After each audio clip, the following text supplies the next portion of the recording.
Hi everyone! So ayan, kulong-kulo na yung ating tubig.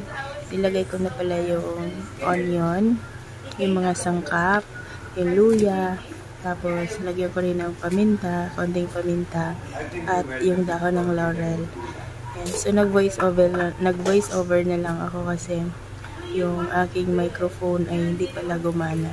Tapos ayan nga, pinigyan ko na siya ng lemon.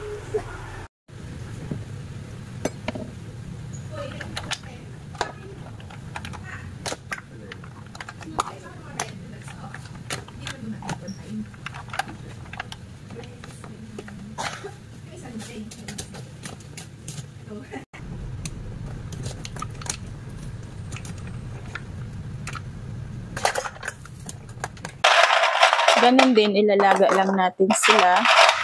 Ayan, so inilagyan na natin yung halaan, parehas ng tahong, pakukuluan lang natin.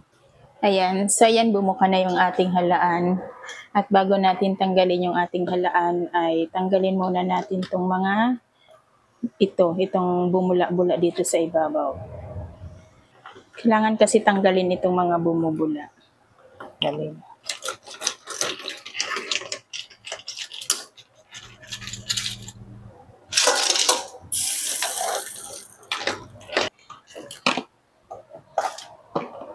Buo lang natin siya ilalaga, buo lang.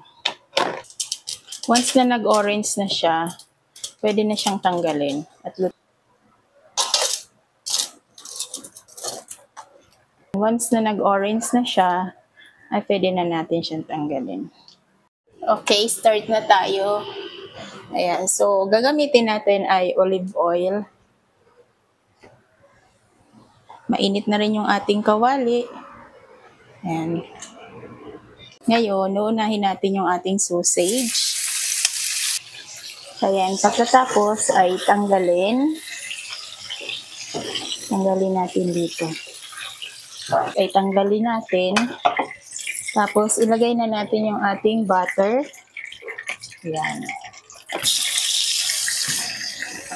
Isang buong butter yung ating gamit. Gamit tayo ng kahoy para mas mabilis. Ano na yung butter, ilagay na natin yung ating bawang. Ayan, at kapag ganito na ang texture niya, ay ilalagay naman natin yung ating onion.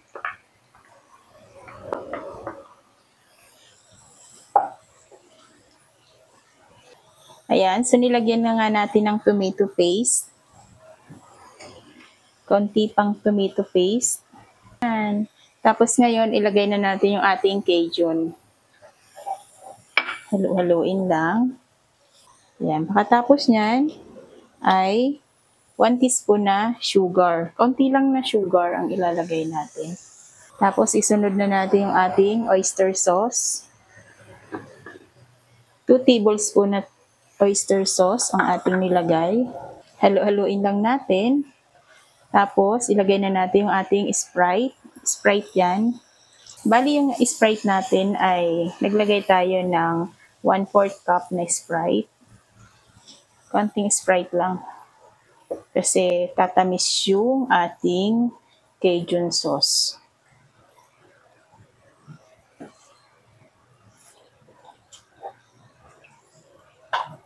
Ayan, pagkatapos nyan, ay mayroon tayo ritong sabaw, yung pinagpakuluan natin kanina. Okay. Halo-haloin lang natin. Tapos, meron tayo ritong cubes, seafoods. Ito ay shrimp. At ilagay na rin natin yung ating cayenne pea.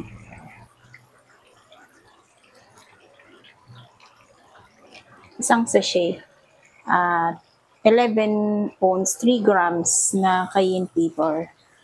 So, yan lang. Hintayin lang natin na lumapot yung ating sauce. Pag ganito na nga yung kanyang texture, ay pwede na natin patayin yung apoy.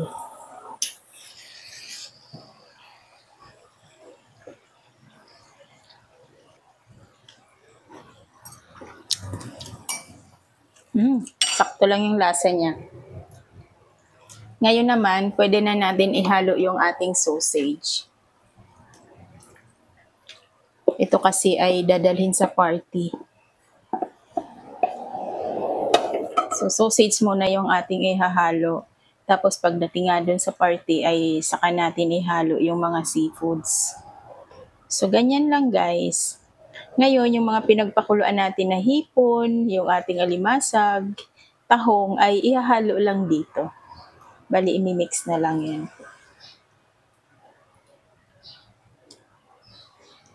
So, ayan. Ayan naman natin itong ating alimasag. Yung alimasag natin na nabili ay hindi siya mataba. Pero okay lang.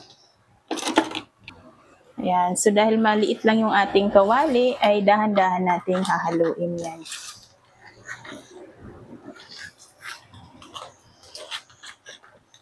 So, mamaya, saka natin ihahalo yung ating mga hipon, tsaka yung clams, yung ating mga mais. So, yan lang muna sa ngayon.